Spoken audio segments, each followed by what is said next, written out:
উপস্থিত মুআজ্জাজ মুকাররম সম্মানিত উলামায়ে কেরাম, কলিজার টুকরা যুবক ভাইরা, মুরব্বী বাবারা, পর্দার অন্তর আড়ালের মা ও বোনেরা, আমার সফর সঙ্গী হিসাবে আমার আলেমে দিন বন্ধু এবং ভাইয়েরা, এবং যাদের বাসায় ছিলাম অত্যন্ত মহব্বত এবং আদর করেছেন, মেহমানদারি করিয়েছেন, নাম জানি নুরুল ইসলাম ভাই আসছেন এখানে? নুরুল ইসলাম ভাই মনে হয় নাকি?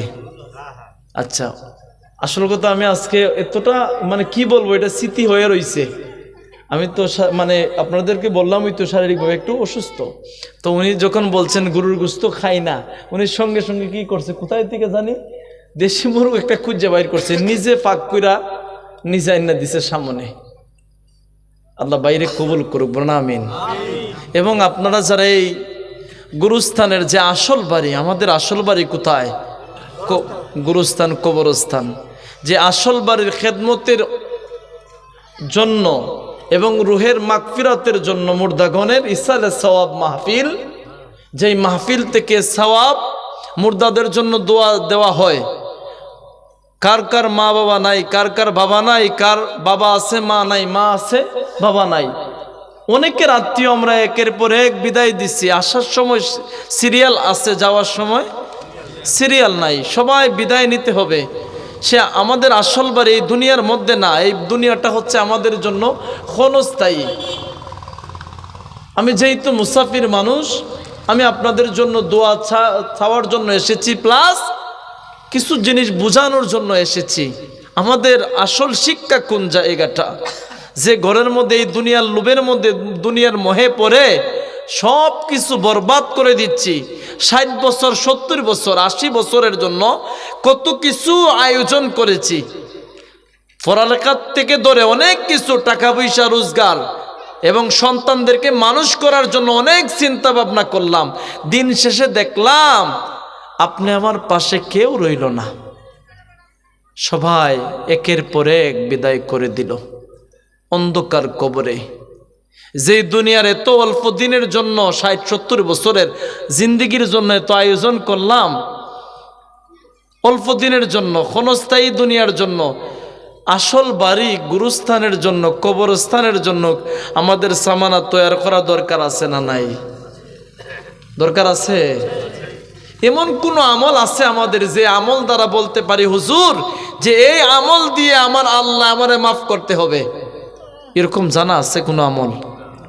বলতে পারবো বাবা আমরা যে এই কথা বলতে পারি যে আল্লাহ তুমি এই আমল দিয়ে আমারে মাফ করতে হবে?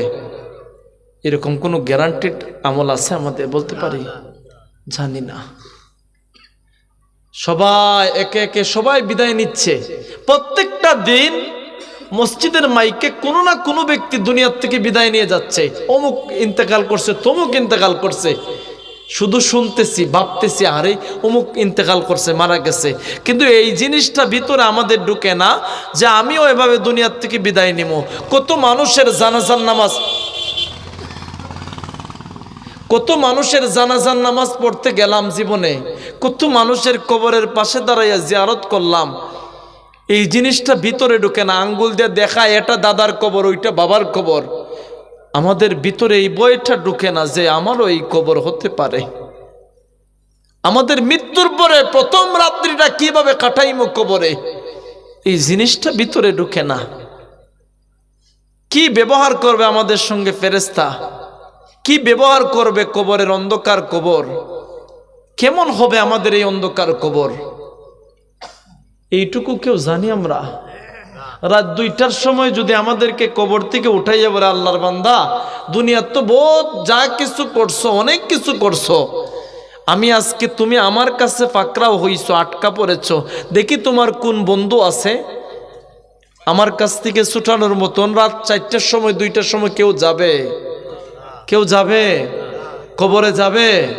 অথচ এটা দেখছি কবরের পাশ দিয়ে অনেক যুবকে যায়, খানের মধ্যে কি জানে হেডফোন না কি ফোন খানে ঢুকাইয়া জোরে জোরে লাউডস দিয়া জোরে জোরে মুখ দিয়ে গান গাইয়া যায়। আমি জিজ্ঞাসা করলাম গান গাছ কেন? বলতেছে কবরের পাশ দিয়ে গেলে, গুরুস্থানের পাশ দিয়ে গেলে নাকি তার ভয় লাগে। এই জন্য গান গায়, নাউজুবিল্লাহ বলবেন না? আমি বললাম বাপ আছে, কয় বাপ নাই। আমি বললাম এই বাপের কবরে এটা পাঠাইতেছ? সে গান গাইয়া যাইতেছে বয় পাই দিকা, কিন্তু ভাবলো না যে আমি আমার বাবার কবরের পাশে দাঁড়াইয়া একটু যা কিছু পারি একটু তেলাওয়াত কইরা দিই। এই যে আপনারা গ্রামবাসী এলাকার মানুষগুলারা আজকের এই মাহফিল সাজাইছেন, একটাই উদ্দেশ্য, দুনিয়া এবং আখিরাত এবং আমার আল্লাহরে খুশি এবং রাসূলের মহব্বত পাওয়া, এবং কবরবাসীর কবরের আযাব যেন আল্লাহ মাফ করেন, বলেন আমিন। এটাই তো ইচ্ছা, না অন্য কোনো কিছু ইচ্ছা আছে? এটাই ইচ্ছা। আর এখানে যে বসে আছেন একমাত্র কোরআনের মহব্বতে আর রাসূলের সুন্নতকে মহব্বত করে। কারণ মেহমানদেরকে মহব্বত করা, বাবা আদম থেকে আমার নবী পর্যন্ত সব নবীদের সুন্নত হচ্ছে মেহমানদেরকে মহব্বত করা। সুবহানাল্লাহ। আমি জানতে চাই, মেহমান পাইলে খুশি না বেজার? খুশি আপনারা, তাই না? এটাই হচ্ছে সুন্নতের আলামত। গভীর মনোযোগ। দুনিয়ার জগতের মানুষের কাছে একবার না, দুইবার না, তিনবার যদি চাওয়া হয়, ওই মানুষটা বিরক্তিকর হয়ে যায়, ডাক দিয়ে বলে আমাকে ছাড়া আর দুনিয়াত অন্য কাউকে কি তুমি দেখো না? কথা বলেন ঠিক কিনা? বারবার আমার কাছে, বারবার ঘুরে ফিরে আমার কাছে আসতেছো, আমাকে ছাড়া কি অন্যজনকে চোখে দেখো না? আমার আল্লাহ বলেন লা তাখুযুহু সিনাতুন ওয়ালা নাওম। রে দুনিয়ার মানুষ, আমি আল্লাহ ঘুমাই না, তোমরা নাই, নিদ্রা নাই। আমি আল্লাহ খাবারের জন্য রেস্টের মধ্যে যাই না, আমি বিশ্রামের মধ্যে যাই না। আমি আল্লাহ একটা সেকেন্ডও ঘুমাইতে যাই না। আল্লাহ আপনি ঘুমান না কেন? খাবারের মধ্যে যান না কেন? কিতাবের মধ্যে দেখলাম তাফসীর কারকরা ব্যাখ্যা করেছেন, আমার আল্লাহ বান্দার প্রতি এত মহব্বত, এত ভালোবাসা রে বন্ধু। আমার আল্লাহ বান্দার জন্য, বান্দার ভালোবাসার কারণে একটা সেকেন্ড, একটা মুহূর্তেও ঘুমাইতে পারে না। 24টা ঘন্টা জাগ্রত থাকে আমার আল্লাহ।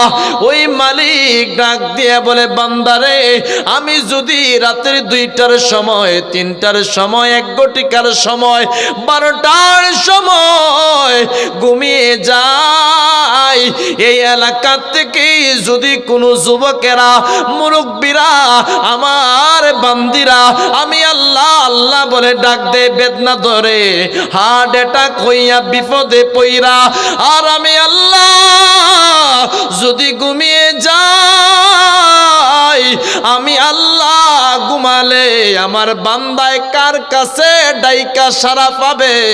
এই জন্য আমি আল্লাহ একটা মুহূর্তে, একটা মিনিটও, একটা সেকেন্ডও ঘুমাই না, তোমরা নাই, নিদ্রা নাই। আমি আল্লাহ কোরআনের মধ্যে বলি উদউনি আস্তাজিব লাকুম। বান্দারে আমি আল্লাহর কাছে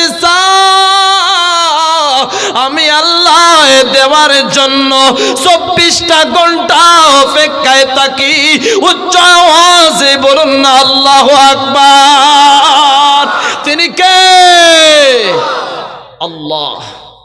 আর দুনিয়ার মানুষের দরজায় গেলে আমার সারা তোর চৌকো আর কেউরে লাগে না, কথা বলেন না? আর আমার আল্লাহ বলেন বান্দা আমার কাছে যত ডাক দাও ততই আমার ভালো লাগে। আমি আল্লাহ কোরআনের মধ্যে বলে দিলাম ফাযকুরুনি আযকুরকুম ওয়াশকুরুলি ওয়ালা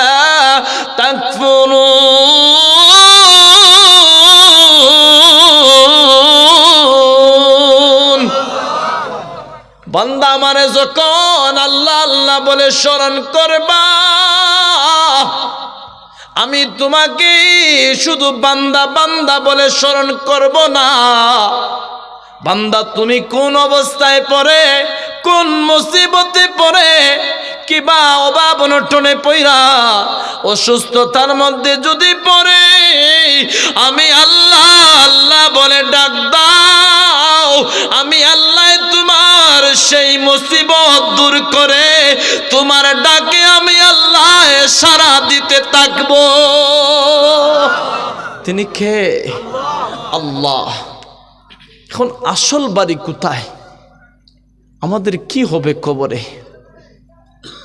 যে বাড়ির মধ্যে আছে সেই বাড়িটাই তো আমার না, পরের বাড়ি, পরের জায়গা। এই যে শায়ের গোসল যারা গায়ে দেখছেন না, ওরা বলে পরের জায়গা পরের জমি ঘর বানায় আমি রই, আমরা তো সেই ঘরের মালিক নই। কথা বলেন না? আমরা তো সেই বাড়ির মালিক নই।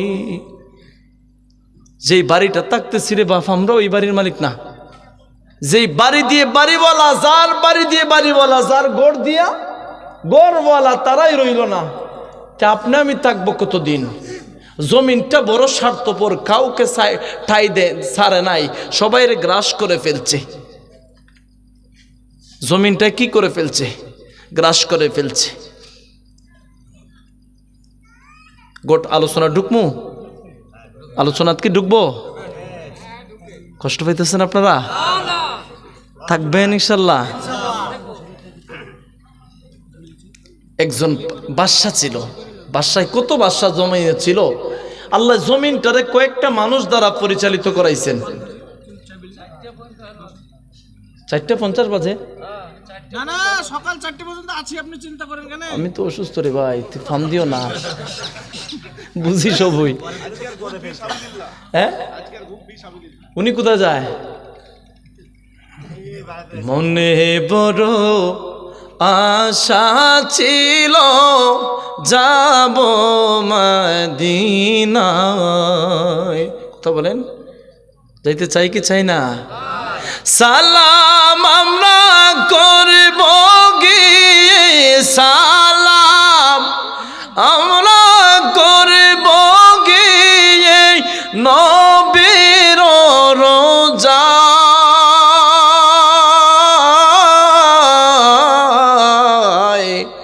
মনে বড় আশা ছিল যাব মদিনায়,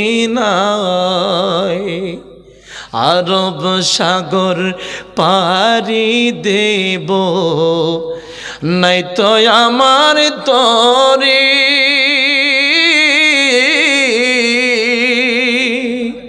পাখি নয় যে যাব রে ডানাতে বরে করে।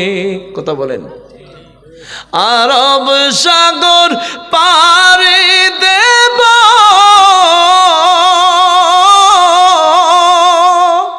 নাই তো আমার তরি। পাখি নয় যে উড়ে যাব, আমরা ডানাতে বর করি। আশায় আছে সম্বল নাই, আশা আছে সম্বল নাই, করে কি উপায়? মনে বড় আশা, সবাই যাব মদিনায়। মনে বড় যাব। এখন কথা হচ্ছে শুনেন, বাদশা হারুনের একটা ঘটনা মনে হয়ে গেছে। বাদশা হারুন তো বাদশা মানুষ, ঘোড়ার পিঠে সোয়ার হয়ে রাস্তা দিয়ে যাচ্ছে কবরের পাশ দিয়ে। হঠাৎ করে কবরের পাশে একটা পাগল, কি জানি কবরের ময়লা, এই কবরের সাইটের চতুর্দিকে আছে না গাছগাছালি, পরিষ্কার করতেছে। হঠাৎ বাদশা হারুনরে যখন চক্ষু দিয়ে দেখছে, ডাক দিচ্ছে, পাগল হারুন দাঁড়া। সুবহানাল্লাহ বলেন। যে পাগল হে আর একজন কি বলে, হয় হারুন, হে মজনু, হে পাগল তুই দাঁড়া। কারণ হারুন ঘোড়ার পিঠ থেকে নামিয়ে বলতেছে, নিসা ঈশা বলে তুই তো নিজে পাগল, আমারে বলস পাগল। সুবহানাল্লাহ। আমি পাগল নাকি তুই পাগল, দেখ আমি প্রমাণ দিচ্ছি। বাদশাহ হারুন বলতেছে কিভাবে তুমি প্রমাণ দিচ্ছ বলো তো? হারুন তোমাকে জিজ্ঞেস করি আমি, তুমি যে বাদশাহীতে আসো সেই বাদশাহী ডাকার? কয় আমার। কয় সারা জীবন থাকবা? কয় না। কয় তাহলে কোথায় আসবা? কয় সারা জীবন কি মানুষ থাকে? কয় যদি সারা জীবন মানুষ থাকে না তাহলে কোথায় থাকে? কয় সারা জীবন তো থাকতে পারে না, লাস্টে পর্যায়ে আসে কোথায়? কবরে। জুবরে বলেন কি? কবরে আসতে হয়। তাইলে পাগল কিভাবে? কয় হারুন রে, একটা জিনিস বলে আপনাদেরকে, কোনো ব্যক্তি আসছে আপনাদের সামনে, তারে জিজ্ঞাসা করেন যদি কোথায় থেকে এসেছে, কয় জানি না। যাইবা কোথায়? কয় জানি না। কি বলবেন? কি বলবেন? সে আইছে কোথার থেকে, যাইবে কোথায় কিচ্ছু জানে না, তাইলে কি বলবেন তারে? পাগল। আসল বাড়ি তো সে ভুলে গেছে। রে হারুন, আমি পাগল না, তুমি পাগল রে, এটার প্রমাণ দিচ্ছি। হারুন রে, যেই বাদশাহীর মধ্যে আছো সেই এমন বাদশাহীর মধ্যে অনেক দুনিয়ার মানবেরাই বাদশাহী করে গেছে। কত শক্তিশালী মানুষগুলারা অন্ধকারে কবরে আছে। এমনও মানুষ আছে রে হারুন, যারা পাথরের উপরে পাও যদি রাখতো তারা কোমর পর্যন্ত নিচে ঢুকিয়ে ফেলতে পারতো পাথরে পাও রাখলে। রে হারুন, তুমি যেই বাদশাহীর মধ্যে আছো সেই বাদশাহীর মধ্যে সারা জীবন থাকতে পারবা না। হারুন রে, তোমার দাদা ছিল, দাদাও তো দুনিয়ার জগতে থাকতে পারে নাই। রে হারুন, তোমার আসল বাদশাহী তো দুনিয়ার বুকে কিচ্ছুই থাকবে না, তুমি এক সময় কবরে আসতে হবে। হারুন রে, তুমি আসল বাড়ির ঠিকানা বলে গেলা, এই জন্য তোমাকে আমি পাগল বলে সম্বোধন করেছি। বাদশাহ হারুন বাগদাদের খলিফা ডাক দিয়ে বলে, রে পাগলা, তুমি কেন এই মাটির মধ্যে গড়াগড়ি করতেছো? ডাক দিয়ে বলে, আমার আসল বাড়ি যেই জায়গায় সেই বাড়ির কুচ কবর নিচ্ছি, সেই বাড়ির খেদমত আমি করতেছি। রে মুসলমানেরা, আপনারা যারা এই গুরুস্থানের জন্য এত কিছু আয়োজন করেছেন, আমাদের আসল বাড়ির খেদমতের জন্য করতেছেন, কথা বলেন ঠিক কিনা? এই বাহালুল পাগল বাদশাহ হারুনকে ডাক দিয়া বলে, হারুন রে, তোমার যে আসল বাড়ি সেই বাড়ি তো তুমি ভুলে গেলা, সেই বাড়ির চিন্তা তোমার মাথার ভিতরে রইল না। আর আমার আসল বাড়ি দুনিয়ার কোনো বিল্ডিং বাড়ি নয়, আমার আসল বাড়ি তো 3.5 হাত কবর। আমি দুনিয়ার বাদশাহী চাই না, পরকালে আমার মাওলাকে খুশি কইরা আমি আমার মাওলার দিদার পেতে চাই। সুবহানাল্লাহ। বাদশাহ হারুন এই কথা শোনার পরে একদম চমকে গেল। কই কিরে, পাগল হইলেও তো তার কথার ধরন আলাদা। সুবহানাল্লাহ বলেন। এমন কথা তো সাধারণ পাগলের মুখে মানায় না। কষ্ট হতেছে আপনাদের?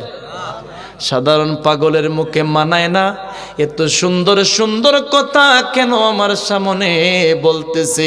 হয়তো আমি বাদশা মানুষ দেখা মনে হয় টাকা পয়সার জন্য এত মিষ্টি মিষ্টি কথা বলতেছে, আমাকে কোরআন হাদিসের কথা বোঝানোর চেষ্টা করতেছে। দেখি আমার কাছে সে কি চায়, দেখি টাকা পয়সা কোনো কিছু চাওয়া পাওয়া তার আছে কি। সুবহানাল্লাহ বলেন। বাদশাহ হারুন ডাক দিয়ে বলে, রে পাগল, তোমার কথা শোনার পরে আমার এত ভালো লাগতেছে, বলো তো তোমার কোনো কিছু আমার কাছে চাওয়া পাওয়া আছে কি? সুবহানাল্লাহ।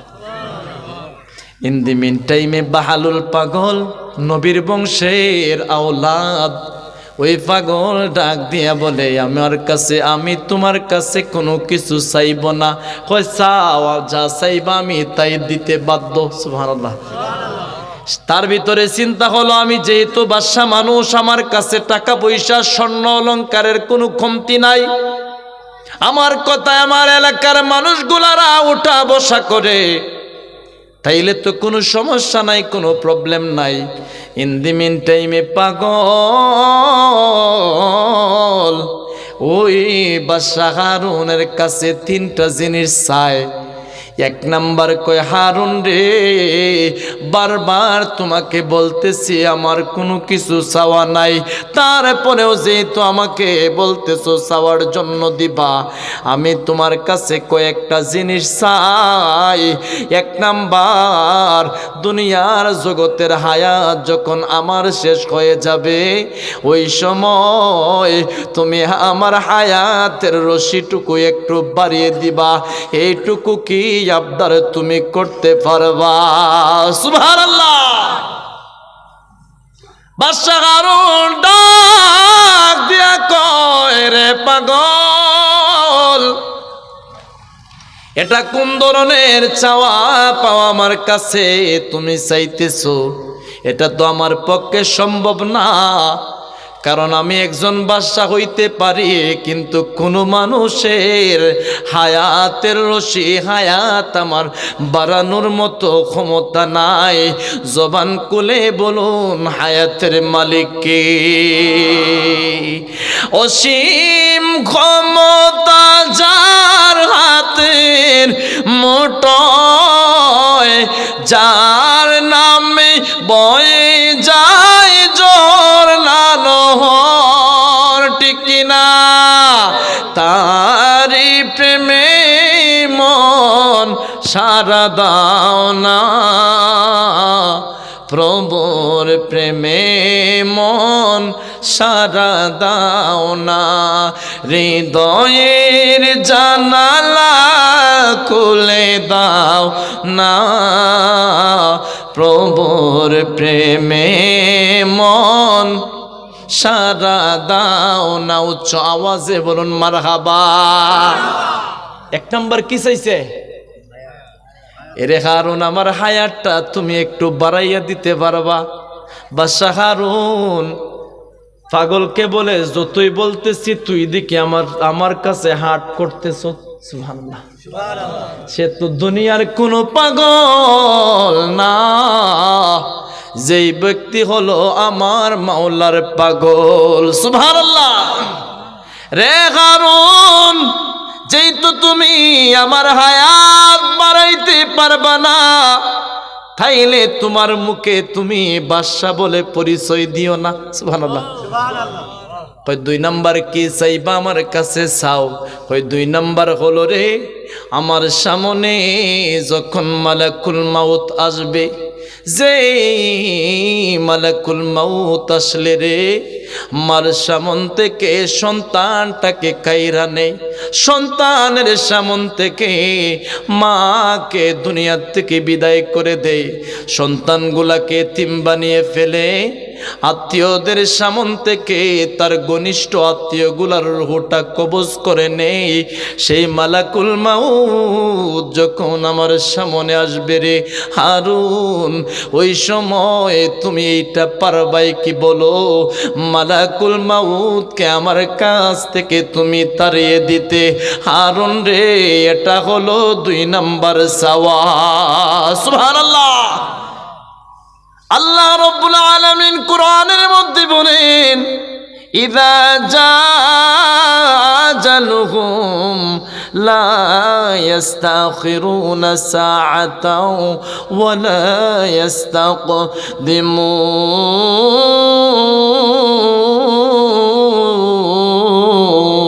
ইস্তাকদিমুন। রে দুনিয়ার মানুষ, যখন মালাকুল মাউত তোমার সামনে এসে যাবে, দুনিয়ার আত্মীয় স্বজন, তোমার ব্যবসা বাণিজ্য যা কিছু আছে, তুমি যদি ডাক দিয়ে বলো রে রে আমার সন্তানেরা, তোমরা সুন্দর করে সমাজে চলাফেরা করবা, কাহারো সঙ্গে ঝগড়া করবা না। মালাকুল মাউত আমাকে এইটুকু সময় দাও, আমি আমার পরিবার সন্তানদেরকে বলি তারা যেন সমাজে কোনো মানুষের সঙ্গে ঝগড়া বিবাদে জড়ায় না। ও আজরাইল আমাকে এইটুকু সময় দাও। আমার আল্লাহ বলেন লা ইস্তাকদিমুন, একটা মুহূর্তে, একটা সেকেন্ডও, একটা মিনিটও তোমাকে সময় দেওয়া হবে না। তোমার বডির ভিতর থেকে আমি আল্লাহর আদেশ অনুযায়ী রূহটাকে বের করে নিয়ে আসবে মালাকুল মাউত। সুবহানাল্লাহ। কয় নাম্বার চাইছে? হারুনে বাদশাহ হারুনের বাপের নিকমতা আছে, কষ্ট হইতেছে, ঠান্ডা একটু বেশি রে বাপ, কি করবো, চালিয়ে যাইমু। ঠান্ডা তো লাগে আমারও, আমি তো বেটা এমন অসুস্থ মানুষ, দিনেরও তো লেট করে না, হয়তো তো প্রথম নাই। আমি গত কয়দিন আগে জিজ্ঞাসা করেছিলাম সুবহানাল্লাহ, সুবহানাল্লাহ আসেনি? ও হয় ইনশাল্লাহ ওজন মোটামুটি। কি বলছে? হয় ইনশাল্লাহ মোটামুটি বলে সুবহানাল্লাহ। তো এইদিকে ঠান্ডা একটু মোটামুটি নাকি? সুবহানাল্লাহ ঠিকই আছে, আলহামদুলিল্লাহ। 3 নাম্বার কি চায় এই বাহালুল পাগলে বাদশাহ হারুনের কাছে? দেখেন বলমু এইটা মনে রাখেনে, দুনিয়ার জগতে অনেক বাদশা ছিল, তারা দুনিয়ার বেশি দিন থাকতে পারে নাই। 60 জন মানুষ দ্বারা আল্লাহ জমিনটারে পরিচালিত করাইছেন, 2 জন ইমানদার, 2 জন বামপন্থী। কোনপন্থী? ডাইরেক্ট কাফের, যাতা হইবার হইব কপালে, দেখা হইব সকালে, ঠিক না? এখন 2 জনে ইমানদারের মধ্যে একজন ছিলেন কি পয়গম্বর সুলাইমান। সূরা নামলের মধ্যে এসেছে তাফসিরে বাইজাবির ঘটনা। দাউদ নবীর 19তম সন্তান, জাবর কিতাবে উনি জাবর কিতাবের জ্ঞানী ছিলেন। জাবর কিতাব তো দাউদ আলাইহিস সালামের উপর আল্লাহ নাজিল করছেন। ভাই একটু কথা বলে, উনি উনার সিংহাসন, উনার ক্ষমতা আল্লাহ কতটুকু দিয়েছেন সমাজে। দেখেন উনার যে সিংহাসনটা ছিল, তাফসিরে বাইজাবির মধ্যে এসেছে 300 মাইল দৈর্ঘ্য, 300 মাইল প্রশস্ত। সুবহানাল্লাহ বলেন। উনার যে বিল্ডিংটা, সিংহাসনটা, উনি বাতাসরে যদি ডাক দিতেন, এ বাতাস তুমি এখানে দাঁড়াও, আমারে ওই পাশের রাজ্যের মধ্যে নিয়ে যাও, বাতাসের সঙ্গে সঙ্গে ওনার আদেশ শুই না শূন্য উড়াইয়া নিয়ে যাইতো। সুবহানাল্লাহ। ওনার ডান দিকে অসংখ্য জাবর কিতাবের আলেম ছিল, বাম দিকে অসংখ্য জিন জাতিরা ছিল। সুবহানাল্লাহ। উনি মানুষের বাদশা, আবার জিন জাতিরও বাদশা। উনি রাস্তা দিয়ে হাইটা গেলে পিপিলিকায় কোন ভাষায় কোন শব্দ দ্বারা কথা বলে এইটুকু বোঝার ক্ষমতা দিছেন কে? আল্লাহ। একটা ঘটনা এটা মনে হয়ে গেছে কেন, একটা যুবক ওনার সিংহাসনের মধ্যে, ওনার রাজদরবারে, এই ওটাউটি করো না, ঠান্ডা তো বেশি নাকি, বলবেন যে বাদ দিয়ে দেন, আমি আরো ইনশাল্লাহ শেষ করে দিব। রাজদরবারের মধ্যে হঠাৎ করে এই যুবকটা এমন একটা জিনিস দেখছে আর কাউকে বুঝাইয়া বলতে পারতেছে না। সুলাইমান পয়গম্বরকে ডাক দিয়ে বলল, ওগো আল্লাহর পয়গম্বর সুলাইমান, আপনার কথা তো বাতাসে শুনে আমি এমন একজন মানব সুরতে এমন একটা জিনিস দেখেছি, যেই জিনিসের বর্ণনা আমি দিতে পারবো না।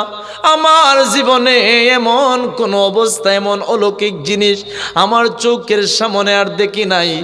আপনার সিংহাসনে ঢোকার পরে এই জিনিসটুকু আমি দেখেছি। আল্লাহর পয়গম্বর আমাকে এই রাজ্য থেকে বাতাসে আদেশ করেন, বাতাসে যেন আমাকে আরেকটা রাজ্যের মধ্যে পৌঁছাইয়া দেয়। সুবহানাল্লাহ।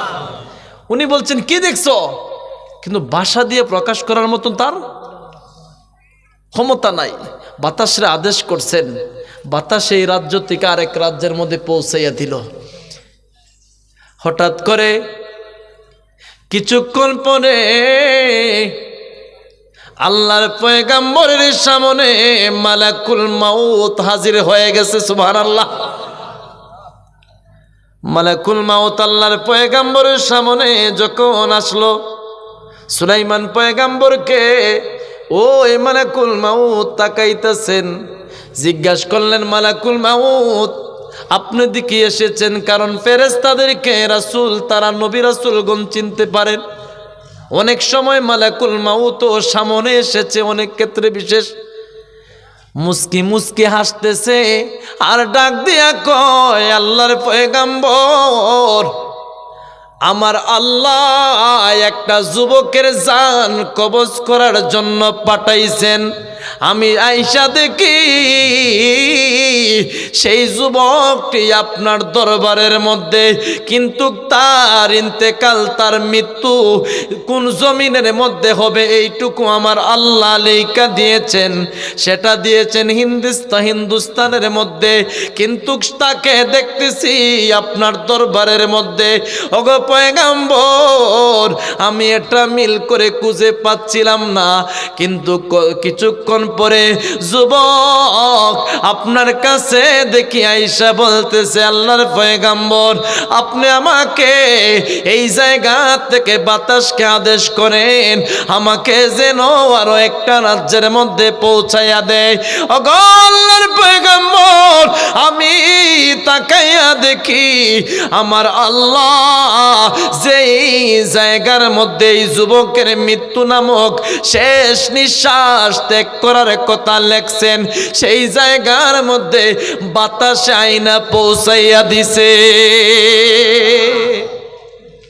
যুবকটা যখন আবার সামনে দেখে, ওই যে অলৌকিক একজন ব্যক্তি দেখছিল সামনে, সুলাইমানের দরবারের মধ্যে দেখা যায় বাতাসে তো দূরে আনার পরেও আবার দ্বিতীয়বার তাকে দেখতেছে। জিজ্ঞাসা করলো, কে তোমাকে না আমি এত দূরের মধ্যে রেখে আসলাম, তুমি আমার সামনে কিভাবে আসলা?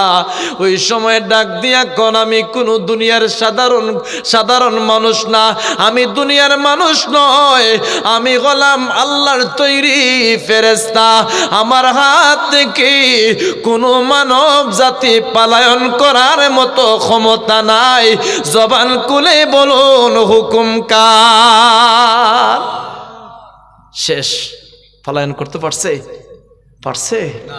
পারে নাই। উনি হঠাৎ করে সুলাইমান নবী এক রাজ্য থেকে আরেক রাজ্যে যাওয়ার জন্য ইচ্ছা করছেন। বাতাসরে বলছেন, বাতাস, আমারে তুমি শূন্য উড়াইয়া আজকে এই রাজ্য থেকে আরেকটা রাজ্যের মধ্যে নিয়ে যাও। হঠাৎ করে বাতাসে নিয়ে যাচ্ছে, মাঠের মধ্যে একটা যুবক তাকাইয়া দেখে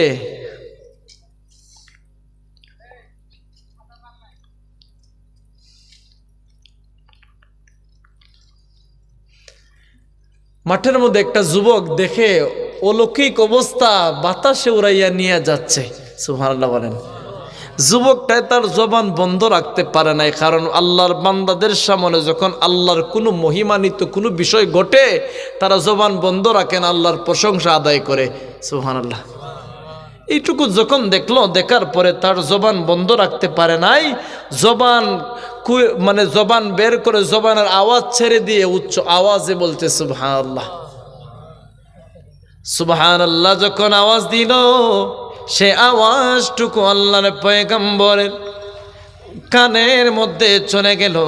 আল্লাহর পয়গম্বর ডাক দিলেন, বাতাস, আমাকে এই জায়গার মধ্যে নামিয়ে দাও। যুবকটাকে ডাক দিয়ে বললেন, এই জায়গার মধ্যে সুবহানাল্লাহর আওয়াজ কে দিয়েছে? যুবক ওই সময় ডাক দিয়ে বলতেছে, আল্লাহর পয়গম্বর, আমি যখন অলৌকিকভাবে বাতাসে শূন্য উড়াল দিয়া নিয়ে যাচ্ছে, আমি এইটুকু দেখার পরে আমার জবান বন্ধ রাখতে পারি নাই, আমার জবান দিয়ে বের হয়ে গেছে সুবহানাল্লাহ। আল্লাহর পয়গম্বর ডাক দিলেন, যুবক রে, তুমি কি জানো তোমার সুবহানাল্লাহর কতটুকু মর্যাদা, কতটুকু দাম? আমার 300 মাইল দৈর্ঘ্য 300 মাইল প্রশস্ত সিংহাসনটুকু একবার না দুইবার না হাজার হাজার বার যদি বিক্রি করা হয় তারপরেও তোমার একবার সুবহানাল্লাহ বলার সমান দাম কখনো হবে না। তাহলে সুবহানাল্লাহর দাম আছে না নাই? ওই পয়গাম্বরের দরবারে উপরের মধ্যে যে সামিয়ানা ছিল সেই সামিয়ানাটা একদল পাখি ছিল, নাম হুদহুদ পাখি। কি পাখি? হুদহুদ পাখি। সেই পাখিগুলারা কি করত? 300 মাইল দৈর্ঘ্য 300 মাইল প্রশস্ত সিংহাসনটুকুরে কি করত? সামিয়ানা দিয়ে রাখতো। সুবহানাল্লাহ বলবেন না? উপরে ডালাই দিয়ে রাখতো। হঠাৎ করে একটা পাখি উনি কুজ নিয়ে দেখতেছেন আর কি, দেখা যায় পাখিটা তার ডিউটির মধ্যে নাই, কোথায় জানি চইলা গেছে। ইন দি মিন টাইমে সুলাইমান পয়গাম্বর বলতেছেন আমকানা মিনাল গায়বিন, সে কি অদৃশ্য হয়ে গেছে নাকি, কার কাছ থেকে ছুটি নিয়ে গেল। সে উড়াল দিয়া তার আর একটা জাতি ভাইয়ের সাথে দেখা পাইছে। জাতের টান তো বড় টান, এটা রক্তের সম্পর্কের চাইতে আরো একটা সম্পর্ক আছে, এটা হচ্ছে কি ইমানি সম্পর্ক। সুবহানাল্লাহ বলবেন না? এটা হচ্ছে ইমানি সম্পর্ক, বুঝেন না? এখন সুলাইমান নবী বলতেছেন তা সে কার কাছ থেকে ছুটি নিল। আয়াতগুলো অনেক আয়াত, বলতে গেলে সময় চলে যাবে, এই জন্য আমি মূল আলোচনাগুলো একটু গুছানোর চেষ্টা করতেছি। তো সুলাইমান নবী বলেন সে তার তো সাহস কম হয় নাই, সে কোথায় গেছে তারা আমি জবাই দিমু, লাজ বাহান্না, যে আমি তাহলে জবাই করে ফেলবো। সে কার কাছ থেকে বিদায় নিছে তারা আমি জবাই করে ফেলবো। সুবহানাল্লাহ বলেন। তবে যদি উচিত কারণ দেখাইতে পারে আমি তারে মাফ করে দিতে পারি। এখন তার জাতি ভাইয়ের সাথে দেখা পাওয়ার পরে ওই পাখিটারে বলতেছে সে, তোর মতো আমার সাধারণ পাখি ভাবিস না, আমি হলাম একজন পয়গাম্বরের দরবারের পাখি। সুবহানাল্লাহ। এবং আমার পয়গাম্বর জমিন এবং জিন জাতি মানব জাতির বাদশা। সুবহানাল্লাহ। এখন ওই পাখিটা বলতেছে বন্ধু তোমার তো সব প্রশংসা আদায় করলা, তবে আমার প্রশংসা শুনে নাও। তোমার বাদশার প্রশংসা অনেক করেছ, আমার বাদশার প্রশংসা করি নাই। বন্ধু তোমারও বাদশার, তুমিও বাদশার দরবারের পাখি, আমিও কিন্তু একজন বাদশার দরবারের পাখি। তবে একটাই মাত্র পার্থক্য, তোমার বাদশা পুরুষ আর আমার বাদশা হলো মহিলা। আমার বাদশার বাড়ি হলো সাবা শহরের মধ্যে, যার নাম হলো রানী বিলকিস। এখন সে বলতেছে বন্ধু আমি তো আমার বাদশার দরবার থেকে লুকাইয়া পালায়ন কইরা আইছি, তোর বাদশার দরবার আমার নিয়ে যাবি? আচ্ছা চল। ঢুকলো, ঢুকার পরে দেখছে ওয়ালাহা আরশুন আযীম, রানী বিলকিসের সিংহাসন সবগুলা এত সুন্দর, তবে একটা জিনিস তার পছন্দ হয় নাই। রানী বিলকিসের দরবারের মানুষগুলার আর নেতা মন্ত্রীরা ওরা একজনের চিনে নাই। কারে? কারে? আল্লাহকে। তারা সূর্যের পূজা করে। কি করে? সূর্যের তাবেদার, বুঝেন না? শিরকের মধ্যে লিপ্ত আছে, মুশরিক। এইটুকু দেখার পরে তার আর ভালো লাগছে না। আর এইদিকে সুলাইমান পয়গাম্বর ফাকিরে পাঠাইতেছেন তার সন্ধানে, হেরে তো আর পাওয়া যায় না, এত তার জাতি বাইতে পাইয়া মনের সুখে ঘুরতেছে। হঠাৎ কইরা আসার সময় যে পাখিদেরকে পাঠাইছেন সেই পাখিদের সঙ্গে সাক্ষাৎ। জিজ্ঞেস করলেন কি ভাই তোমরা কেন আসছো? তোমরাও কি আমার মতো ফালায়ন কইরা আইছো? না বেটা তুই ফালাইছো, আবার আমরার কথা খোঁজনি। আচ্ছা বাদশা হুজুর কোনো কিছু বলছেন? বলছেন না, তবে তোমারে জবাই করবে। কোনো কিছু বলছেন না বাদশা হুজুর, বলছে তোরে জবাই করবে। সুবহানাল্লাহ বলেন। আর কোনো কিছু বলছেন? বলছেন যদি কোনো উচিত কারণ দেখাইতে পারস তাহলে তোরে মাফ করে দিবেন। যাই হোক একটা বুদ্ধি পাইছে। আসার পরে সুলাইমান পয়গাম্বরের সামনে যখন আসলো, কিতাবের মধ্যে এসেছে আল্লাহর পয়গাম্বর ওই হুদহুদ নামক পাখিটার সুটের মধ্যে সুট তো চিনেন আপনারা, মাথার চুটের মধ্যে টান দিয়ে বলতেছেন, কার কাছ থেকে ছুটি নিলা? এত বড় বিশাল সাহস তোমাকে কে দিয়েছে? তোমাকে আমি এই মুহূর্তে জবাই করে ফেলবো। হুদহুদ পাখি এত বুদ্ধি, এত জ্ঞান, দেখেন এত বুদ্ধি। ইন দি মিন টাইমে ডাক দিল, আল্লাহর পয়গাম্বর, আমাকে আপনি জবাই করতে পারবেন না, কারণ জবাই করার কাজ হলো খোসাইর, আর মাফ করার মালিক, মাফ করার কাজ হচ্ছে তার মালিকের। গোলাম বারবার ভুল করবে আর তার মালিক বারবার তার গোলাম রে মাফ করে দিবে। উচ্চ আওয়াজে বলুন না সুবহানাল্লাহ। কি সুন্দর ফার্ম দিছে গুছাইয়া। সুলাইমান পয়গম্বর বলেন, আচ্ছা এত সুন্দর কথা বলতেছিস, আচ্ছা বল কোথায় গেছিলি? এত সুন্দর কথা কোথায় থেকে শিখছো? বাদশাহ, হুজুর আপনার দরবার থেকে। সুবহানাল্লাহ। আচ্ছা কোথায় গেছো? হুজুর এমন একটা সংবাদ এনেছি, এটা আপনার অনেক ফায়দাজনক, অনেক সুন্দর একটা সংবাদ আনছি। কি সংবাদ? আমি আপনার জন্য গেছি, আমার জন্য যাই নাই। তাই কি হয়েছে? হুজুর আমার একটা জাতি ভাইয়ের সঙ্গে আকাশের উড়াল দেওয়ার অবস্থায় একটা হুদহুদ পাখির সঙ্গে আমার সাক্ষাৎ হয়েছে। হুজুর তার সঙ্গে আমার আলাপ আলোচনা চলছে। আমি যখন বলেছি আমি একজন বাদশা এবং পয়গাম্বরের দরবারের পাখি, ওই পাখিটি তার নিজের পরিচয় তুলে ধরতেছে। সে বলছে সে নাকি আরেকজন বাদশার দরবারের পাখি। পার্থক্য হলো একটা, তার মালিক, আমার মালিক একজন পুরুষ, আর তার মালিক একজন রানী, একজন মহিলা, যার বাড়ি হলো সাবা শহরের মধ্যে, যার নাম হলো রানী বিলকিস। হুজুর আমি তার বাদশার দরবারে ঢুকলাম, ডুইকা সব কিছু দেখতে ভালো লাগলো। ওয়ালাকা আরশুন আযীম, তা ওই রানী বিলকিসের সিংহাসনটুকু এত সুন্দর, সব কিছু এত ক্ষমতাশালী, সব কিছু ভালো লাগলো।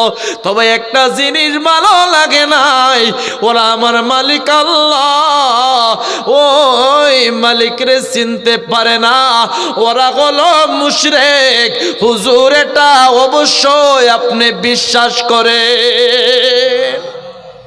এখন সুলাইমান পয়গম্বর বলছেন, তুই ভাগ্যে গেছত বেটা, কি অদ্ভুত এক কথা, আমার আসেননি, তুই পালায়ন করে গেলি, আবার কি অদ্ভুত এক সংবাদ আইনা দিস আমার সামনে। আচ্ছা আমার সময় দে, আমি দেখি এটার বিষয়টা সত্য নাকি মিথ্যা, যাচাই করতে হবে। সুবহানাল্লাহ বলবেন না?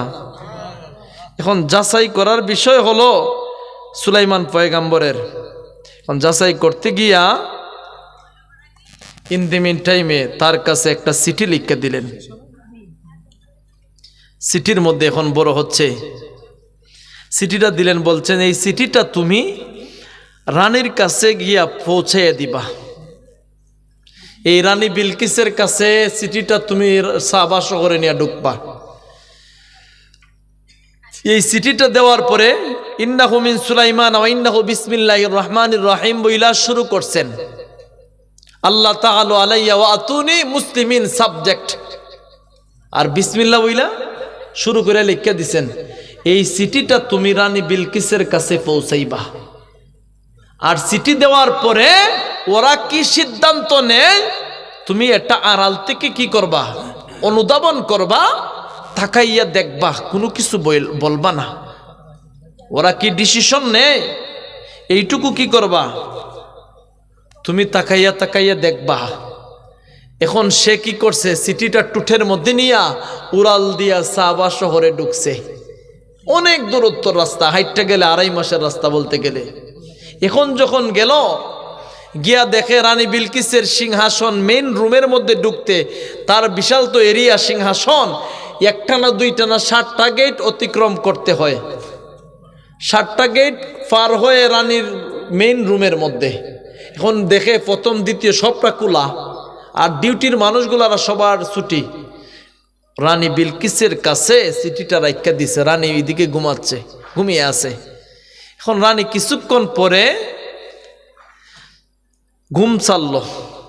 ঘুম ছাড়ার পরে বলতেছে, হে আমার দরবারীরা, ক্বালাত ইয়া আইয়ুহাল মালাউ ইন্নী উলকিয়া ইলাইয়া কিতাবুন কারীম, আমার কাছে একটা চিঠি এসেছে, যে এই চিঠিটা হচ্ছে দাউদ নবীর 19তম একজন সন্তান, উনি নাকি পয়গাম্বর এবং বাদশাহ। উনি আমাকে ডাইরেক্টলি বলছে আমি মুসলিম হওয়ার জন্য। আমার রাজ্যের যতগুলা মানে সৈন্যরা তোমরা আছো সবাই নিয়া সিলিন্ডার হইয়া দিন ইসলাম ধর্ম গ্রহণ করতে। সুবহানাল্লাহ বলবেন না? এখন দরবারি মানুষগুলার শক্তি পাওয়ার বেশি, বুঝেন না?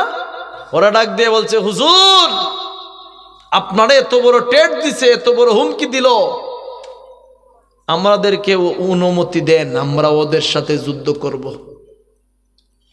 রানীর দরবারে এক একটা সৈন্য কতটা পাওয়ারই ছিল, কিতাবের মধ্যে এসেছে বর্তমান সময় 1000 মানুষের সাথে একজনই মানে মোকাবেলা করার মতো শক্তি ক্ষমতা ছিল, এত মানে পাওয়ারই। রানী বিলকিস আজ থেকে হাজার হাজার বছর আগে বলে যে দরবারি মানুষেরা শুনে রাখো, এত লাফালাফি কইরো না, যে জাতি বেশি লাফায় সে জাতি মায়ের খাইয়া গরু সোজা হয়ে বসে যায়। আল্লাহ আকবার বলবেন না? মহিলা মানুষ হয়ে কেমন বুদ্ধির কথা বলছে বুঝতে পারছেন? লাফালাফি করিস না, আগে ভাবতে দে দেখি উনি নবী নাকি বাদশাহ। যদি বাদশাহ হয় যুদ্ধ করব, আর যদি নবী হয় তাহলে কি করব না? যুদ্ধ করব না। কারণ নবীদের সঙ্গে একজন আছেন কে? ইমানদারের সঙ্গে একজন আছেন কে? বামপন্থীর সাথে আছেন? বামপন্থী যে বোঝাই বলছি। এখন বিষয় দেখেন, বাজে কটা? আল্লাহ, রাত্রি বিলম্ব হয়ে গেছে। মাশাআল্লাহ, আলহামদুলিল্লাহ, খুশি হইলাম রে বা। এখন এই চিঠিটুকু কি করছে? আগে আমি দেখা লই। এখন সিদ্ধান্ত কি? হুদহুদ পাখি আড়ালের মধ্যে বৈশা বৈশা সব শুনতেছে, বলতেছে দেখি কি করে ওরা।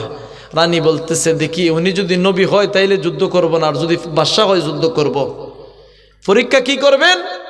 তৎকালীন সময় 500 নারীরে পুরুষের কাপড় পরাইছে। বলছে যে 500 মহিলারা তোমরা পুরুষের কাপড় পরবা, আর পুরুষ নারীর কাপড় পরিধান করবা। যদি উনি চিনতে পারে তাইলে বুঝবো কি নবী, আর স্বর্ণ নিয়ে যাইবা, ঘুষ দিবা। যদি ঘুষ গ্রহণ করে তাইলে বুঝবো কি বাদশাহ, আর যদি না নেয় নবী। কারণ নবীদের কোনো সমাজের টাকা পয়সার প্রতি, ধন সম্পত্তির প্রতি লোভ নাই, তারা কারে খুশি করতে চায়। 3 নাম্বার একটা ডিবি দিছে কটোরা, এটা যদি খুলতে পারে তাইলে বুঝবো নবী, না খুলতে পারলে বাদশাহ। সুবহানাল্লাহ বলেন। এই সিদ্ধান্তর প্রতি অটল সে রয়ে গেছে। আর আড়াল থেকে সব কিছু শুনতেছে কে? ফাঁকি, হুদহুদ পাখিটা আছে না, সে সব কিছু শুনতেছে। আমার বাদশার বিরুদ্ধে তো ষড়যন্ত্র, হ্যাঁ সব কিছু বলে দিব আমি। ওরা বাহির হইবার আগেই ও উড়াল দিয়ে কি করছে?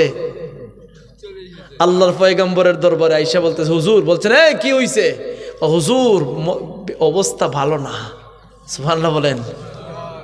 অবস্থা কি ভালো না? ওরা কিছু পুরুষ হইয়া মহিলার বাপ ধরছে, মহিলা হইয়া পুরুষ হইয়া আসতেছে, আর আপনাদের স্বর্ণ আনতেছে ঘুষ দেওয়ার জন্য। আপনি যদি নেন তাইলে বাদশাহ, না নেন কি নবী। আর বাদশাহ হইলে যুদ্ধ করবে, এদের ক্ষমতা অনেক বেশি। আর নবী হইলে যুদ্ধ করবে না। কেন? কারণ নবীদের সাথে একজন আছেন, সে জানে। সুবহানাল্লাহ বলেন। আর 3 নাম্বার কি? 3 নাম্বার একটা ডিবি দিছে, আপনি যদি এটা খুলতে পারেন তাইলে কি নবী, না খুলতে পারেন বাদশাহ। তাই বুঝি এ জিনজাতির এদিকে আসো। জিনজাতি কয় হুজুর কি করতে হবে, অনুমতি দেন। কয় এসকর তাফসিরে বাইজাবির ঘটনা, চূড়ান আমলের মধ্যে আল্লাহ এত সুন্দর করে ঘটনাটুকু তুইলা ধরছেন, তাফসিরের মধ্যে আসছে। এখন আয়াতগুলো তো অনেক। এখন কথা হচ্ছে, বলছেন তোমরা একটা কাজ করে এসকর 18 মাইল স্বর্ণের মাঠ তৈরি করো। সুবহানাল্লাহ, 18 মাইল স্বর্ণের মাঠ। কারণ রানী বিলকিসের দরবারের লোকেরা এই মাঠ দিয়ে আসতে হবে। নবীদের হিকমতের জ্ঞান কেমন দেখেন। এখন কি করলো ওরা? যখন আদেশ করলেন সঙ্গে সঙ্গে এসকর 18 মাইল স্বর্ণের মাঠ তৈরি করে ফেলছে। আইসা হুজুর সম্পূর্ণ রেডি, আর কোনো কিছু করতে হবে? বলছেন আর তোমাদের কোনো কাজ নাই। এই তোমরা একটা কাজ করো মানব জাতিরা, তোমরা এই মাঠটার মধ্যে গরু ছাগল বান্ধাও। সুবহানাল্লাহ। এখন রানীর লোকেরা আইসা যখন এই মাঠের মাঝখানে উঠছে, ওঠার পরে বলতেছে, বন্ধু এই মাঠটা কেন জানি আমাদের মনে হচ্ছে স্মরণের মাঠ। সুবহানাল্লাহ। কয় মনে হচ্ছে কি বেটা, এটা তো স্মরণের মাঠ। রে বন্ধু, যার বাড়ি যার এলাকার মধ্যে স্মরণের মাঠের মধ্যে গরু ছাগলে ঘাস খায়, গরু ছাগল বান্ধেওয়া, ওই ব্যক্তিকে আমাদের রানী অল্প স্বর্ণ দিছে ঘুষ দেওয়ার জন্য। আমি জানতে চাই বর্তমান সমাজে ঘুষ আছে কি? আছে? এটা তো আগে ছিল, এখন আছে? এখনো আছে না?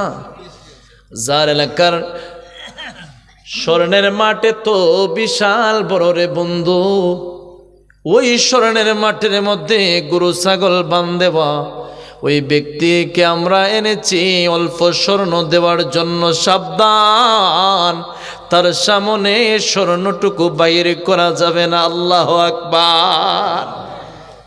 আলোচনা লাস্ট পর্যায়ে যেতে পারবো না, অনেক সময়ের ব্যাপার, বুঝছেন না?